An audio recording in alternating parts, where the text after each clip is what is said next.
On this program, we continue our conversation with two psychologists on the African American experience in today's America. Our guests are Dr. Alfiee Breland-Noble, Principal Director of the ACOMA Project, African American Knowledge Optimized for Mindfully Healthy Adolescence. Also with us is Dr. Ryan DeLapp, licensed clinical psychologist practicing in Chevy Chase, Maryland, with Alvord, Baker and Associates. Both psychologists are members of the American Psychological Association. What are the little acts of feeling slighted or feeling dissed or feeling ignored, marginalized, that you run into personally and professionally? You know that you have to work as a person of color 2-3 times as hard. So I know my grants are perfect when I submit my grants. Oh, you do? I do. They're not going to be typos. I know my methodology is good, and so, but that doesn't mean I'm going to get the grants, right? Because there's bias in the process. And so I think over time what I learned is I only need to be good enough to look myself in the mirror and say, I put 100% effort into this. But I think, honestly, for me, that has come with age. I was not like that when I started. Let me give you a couple of experiences and react. I remember a friend of mine, African American, would say, "You call the taxi. They're not going to stop for me." Or was another a guy I knew said that he was into a company, had been there for maybe 3-6 months or something like that, African American friend, and nobody had asked him out to lunch. And the people would go out to lunch. And there was an article in the Washington Post a few years ago about a young kid at Georgetown University who did not leave campus wearing a hoodie and jeans. And he said he preferred to leave campus at night with his white friends. Does that resonate with you, Dr. Ryan?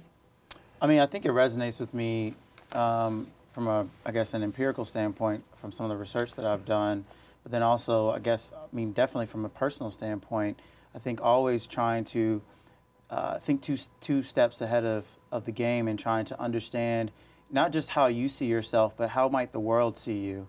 And if you're trying to think about how the world might see you, then you're always trying to kind of prepare yourself or anticipate how the world might see you, and that will kind of determine how you navigate that experience. So particularly the young man at Georgetown really spoke to me in that regard, because there's something about, you know, in his eyes, from what I'm guessing media exposure at that time related to the black hoodies and how black hoodies are associated with perceiving African American men in a certain light as aggressive, threatening, and things in that nature.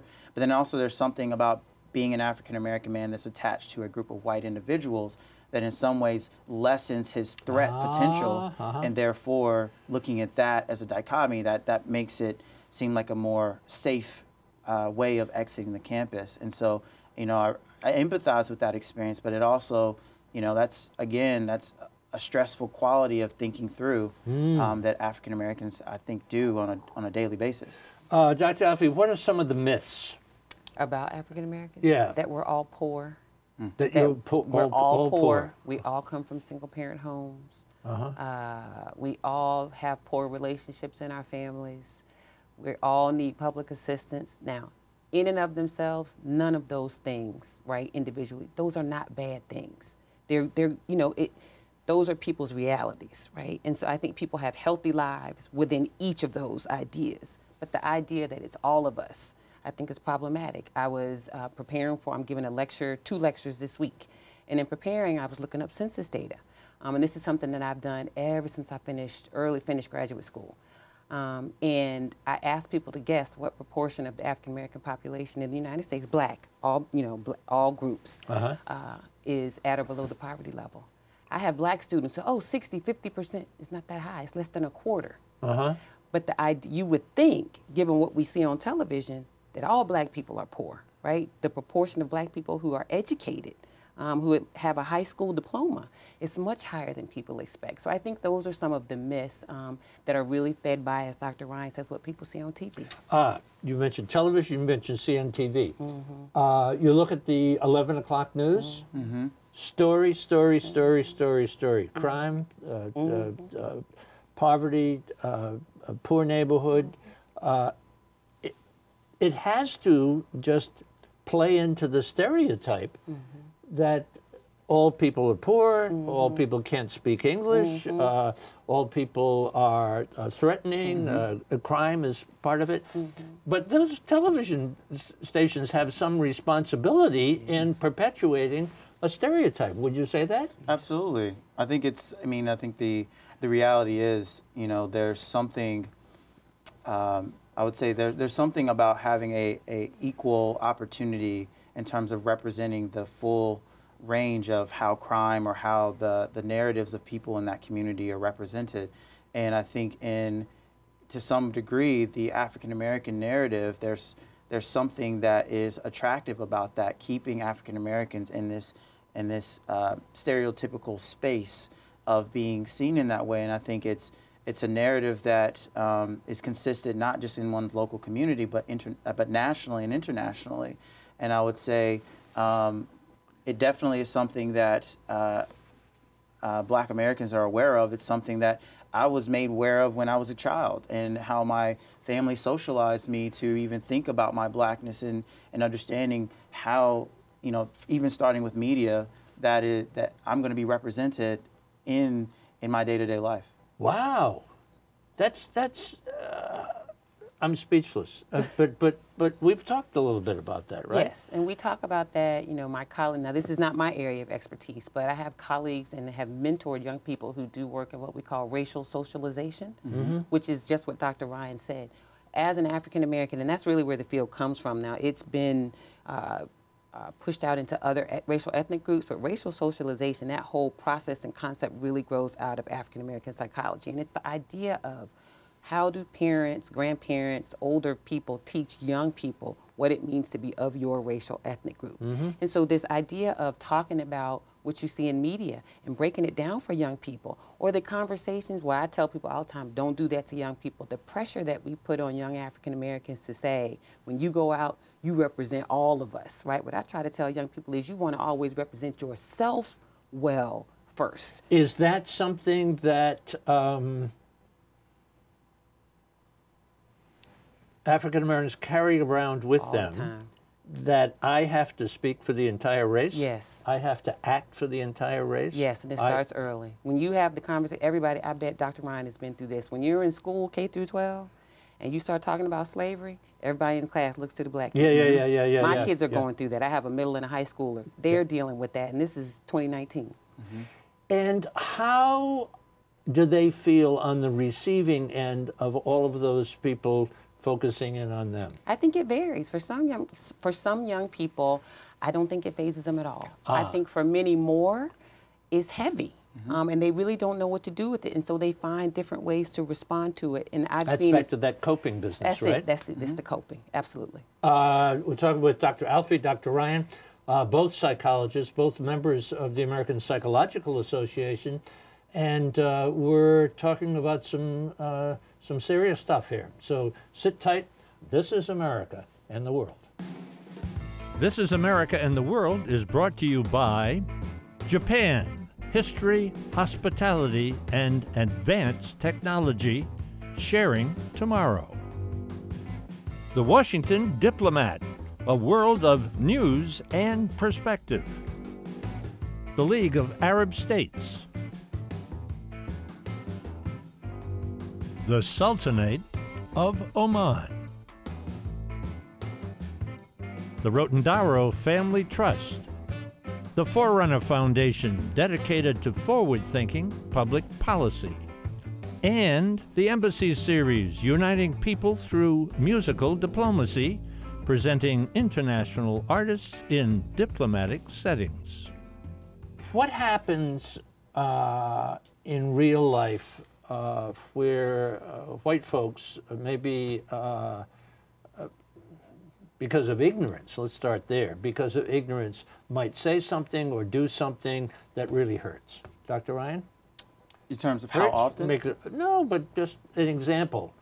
I would say... What shouldn't we be doing, I guess, is also a question. Don't touch my hair. Huh? Don't touch my hair. Don't touch your hair? Don't touch my hair. Why so? Well, that's the thing. Hair is important, isn't it? Hair is very important, and it's personal. That's my, we know everybody has personal space, but there's this. Why would anybody want to touch your hair, other than the fact that it looks nice? Thank you. They're fascinated by it, and the idea, what happens when people touch your hair. There's this whole big movement with millennial African American women saying, "Don't touch my hair," but it really is about othering, right? So if I want to reach and touch your hair, it's like you're an object of curiosity. And that's not what you want people to be. If you're curious, go to the internet and look it up. I'm not here as a test subject. And so I think that people don't intend, they don't mean to be rude, they're just curious. But you can't be so curious that you need to touch my hair because you're fascinated by this different exotic thing. Dr. Ryan, what came into your mind when I asked the question of what people do that makes you angry, frustrated? Well, I think when I see, a group of maybe white individuals and they greet me differently than they might greet their other fellow white individuals. So they may say hello or what's up, but they'll maybe add in a what's up dog or try to dap me up or something along those lines where... That's not right.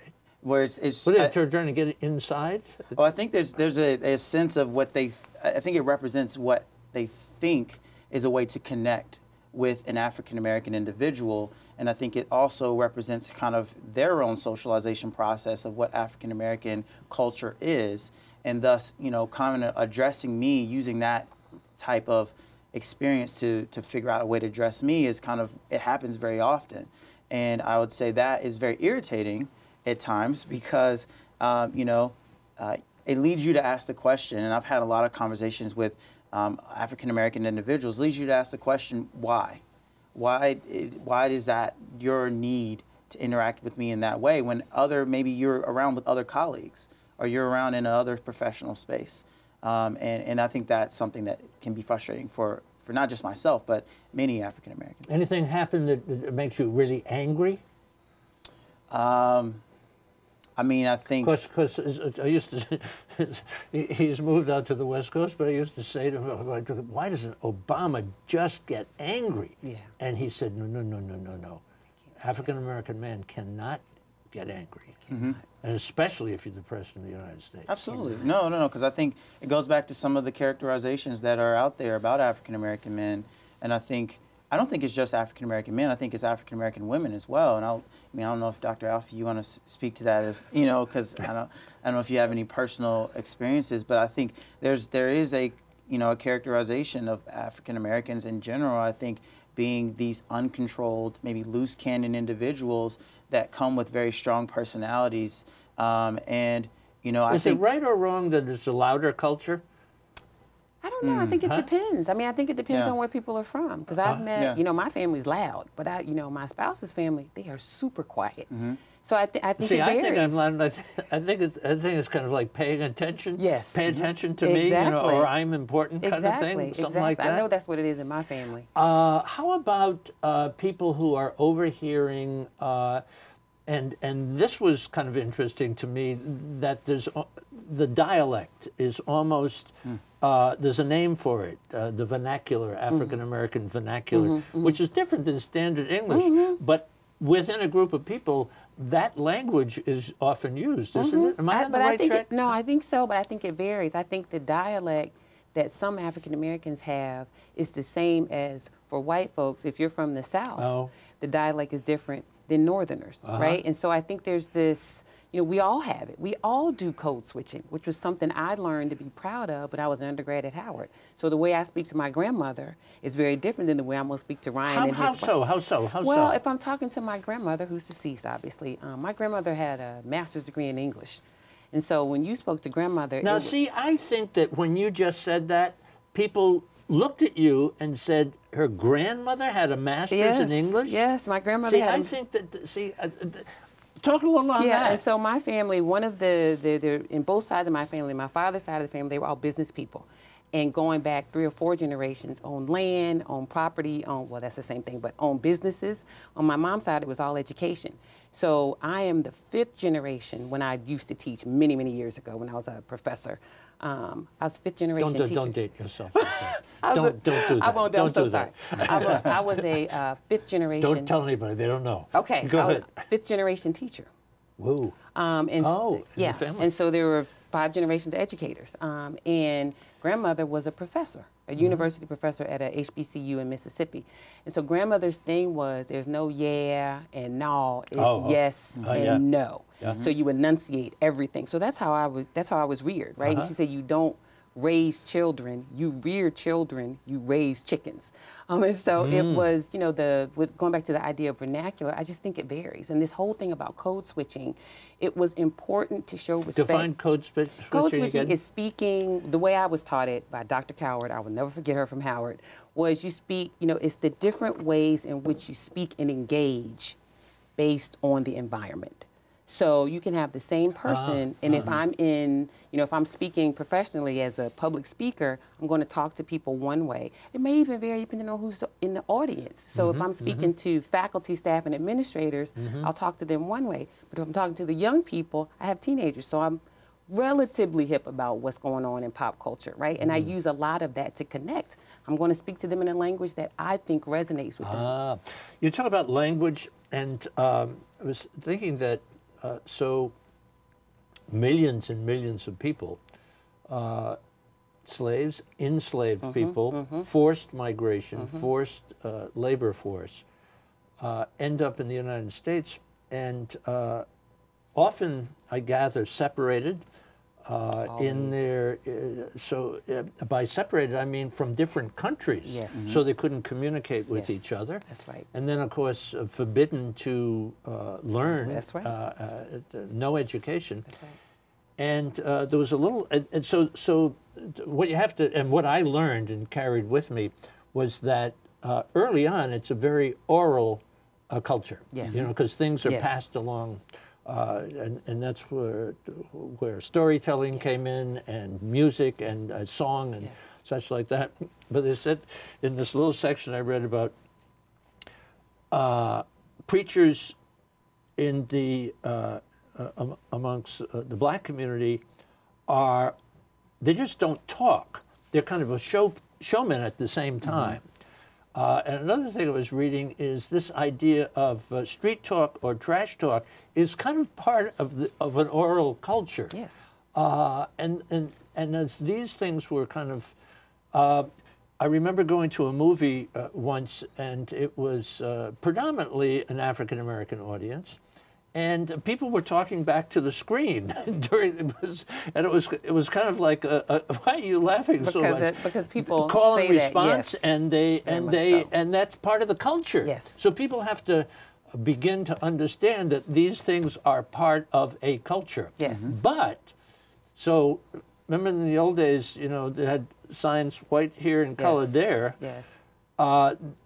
There's not African-American history and American history, it's the history. It's all American history. And look at what we have, everything from food to music to entertainment to everything. Yes. They're intertwined. So it's not a kind of a European-American and an African-American.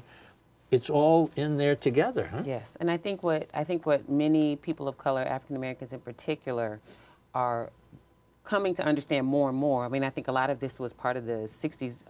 In the 60s, when people said, "Say aloud, I'm black and I'm proud." Jennifer? That's exactly right. It is this recognition that it is to be valued, that all of it has a value, and that it shouldn't be minimized and belittled and marginalized, that all the things that you've described, those are not things that I'm ashamed of. Those are all things that I'm proud of, because I not only know my culture, I know majority culture.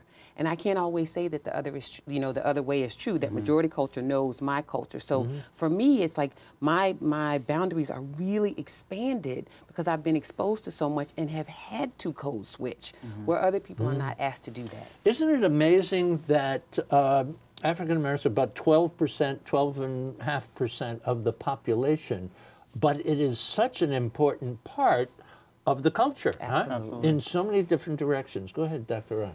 Yeah, I think it's I mean, the basic fabric of our American history is built in Black communities, and it's and I think when you look at the course of history, you know, Black genius, Black intelligence, Black innovations have been appropriated out of our communities in many ways to influence how mainstream culture is going, or and it's had a great influence. And I think, as I say, misappropriated is not always credited where the sources are.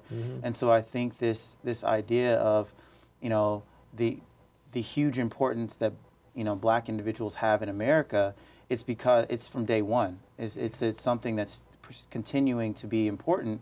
And I think there's a huge interest and intrigue and excitement about Black culture, and it's an attractiveness to it, which I think all plays into this idea of, even though it's 12.5%, it's so attractive. So it's an attractive 12.5%. So people want to know, why do you think it's so difficult to talk about race? Because people don't want to make a mistake. Oh, Nobody. It's almost worse to be labeled a racist than it is to engage in the behaviors that would cause somebody to, you know, question whether or not you're racist. Nobody wants that label, and I think because people don't. What kind of mistake would they make? Making a comment about like the whole college admission scandal. Making comments like, well, it's not really a big deal because you people wouldn't be able to get into our schools anyway.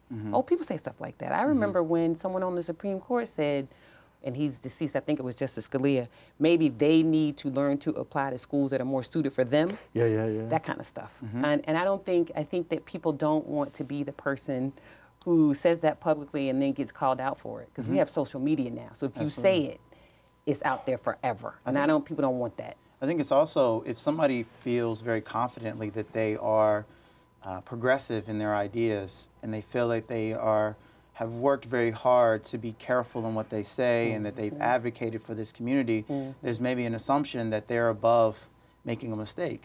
And so then there's this idea that if you address that, or, you know, talk to them about that, there's this whole list of experiences that they can go to, but I'm a part of the Black Lives Movement, like Black Lives Matter movement, or I've done X, or I've done Y or Z, and it's and so it maybe shuts down this openness, and I think that's what's really important on both sides of it. This is kind of an odd question, but what's an okay conversation opener? Is there such a thing? Or I think so. Huh? I think when people have said to me, look, Alfiee, I messed up on X. Like when you acknowledge what you've done wrong, even in the kind of conversation that Dr. Ryan's saying, if somebody calls you on your stuff, they say, I was offended by you saying X, or you touched my hair, or you called them dreadlocks. They're not dreadlocks, they're locks. And you're like, oh my gosh, I'm sorry. I didn't mean to do that. I apologize for offending you. Can you talk to me about that? I think any Black person would be happy to have a conversation with you in that context, but that's not often what happens. Well, Puffy said it was dreadlocks, so why can't I say it's dreadlocks? You know what I mean? And so it's this inability to self-reflect and recognize and just accept, maybe I made a mistake and I need to try to fix it because I am so progressive, because I do have Black friends. The priest, the Monsignor at the church that I go to, gave a sermon, or homily. Yes. Homily. Fellow Catholic. And he said, one of the things he said, there are no ordinary people. No. And I thought, what a thing to say, there are no ordinary people. That every single human being is like, the thrust of his conversation was, is a mystery, you know? And to engage with another person, to find out what that mystery is all about, and not be afraid to ask questions or to apologize if necessary. But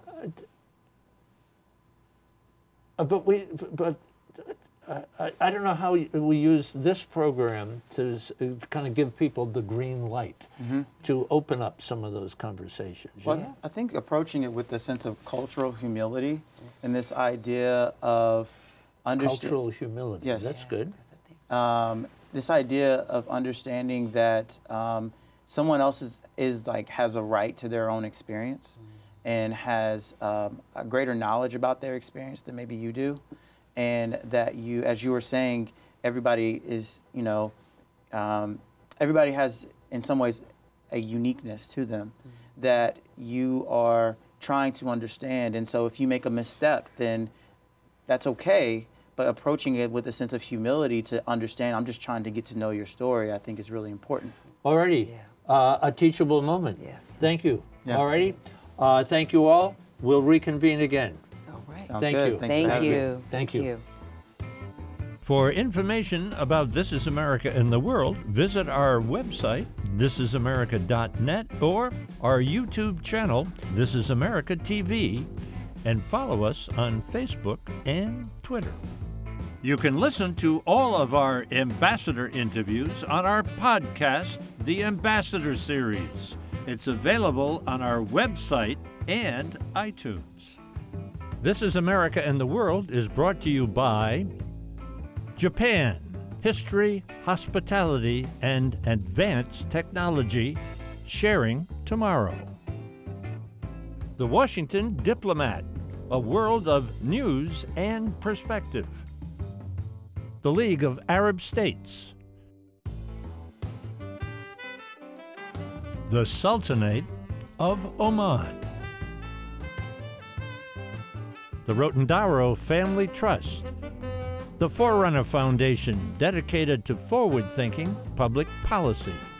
And the Embassy Series, uniting people through musical diplomacy, presenting international artists in diplomatic settings.